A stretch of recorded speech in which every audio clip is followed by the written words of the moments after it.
93 WIBC Mobile News. On the level, on the go. Round 2.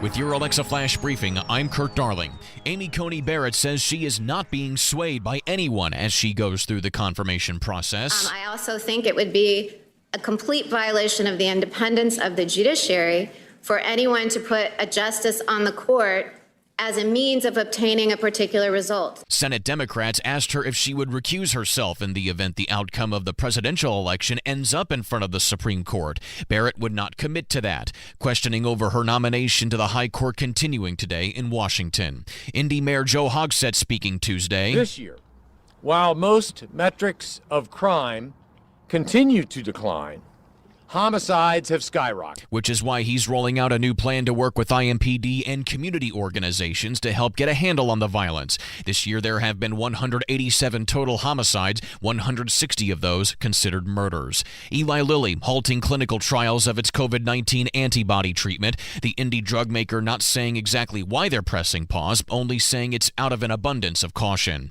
Because of Indiana's rising coronavirus infection rate, the Windy City will require 14 days of isolation for anyone arriving from the Hoosier State. Exceptions include travel to and from work or medical care. Chicago city leaders saying Indiana's infection rate is too high. In April, a Boone County woman was arrested and charged for abusing her granddaughter. And now 50-year-old Greta File will spend the next 12 years in prison. I'm Rob Connett. After that, she'll spend another 4 years on probation. Court documents say the child was found with severe burns on her face, scalp, and genitals, a result of punishment for wetting the bed. Investigators say File would put the child in a hot shower where the water would get up to 137 degrees. A nurse practitioner said the child would need surgeries that would leave permanent scarring and disfigurement. Rob Connett, 93 WIBC Mobile News. A police officer and a canine shot in a standoff with a drug suspect in South Bend. Officers were trying to serve a warrant Tuesday for Rodney Ross when he opened fire on them. The officers called for backup and another shootout with Ross ensued, says St. Joseph County Sheriff Bill Redmond. He was again confronted. Again, preliminary information is that the suspect fired shots at the officers. Officers returned fire.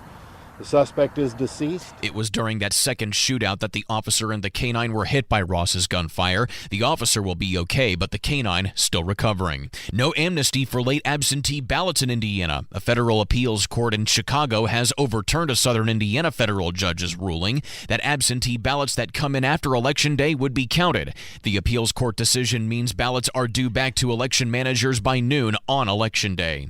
What's a boomerang employee? Madison McGill reports on how they're becoming more common. They're an employee that leaves a job only to eventually come back. And Mike Campion, professor of management at Purdue University, first noticed the trend in the 80s when he was working for IBM. We'll see you later. You're going to go over and work for a competitor, but who knows in a few years if we might work together again. He said nowadays companies aren't valuing people who are growing internally within the company, so you almost have to leave and come back for them to notice you're different.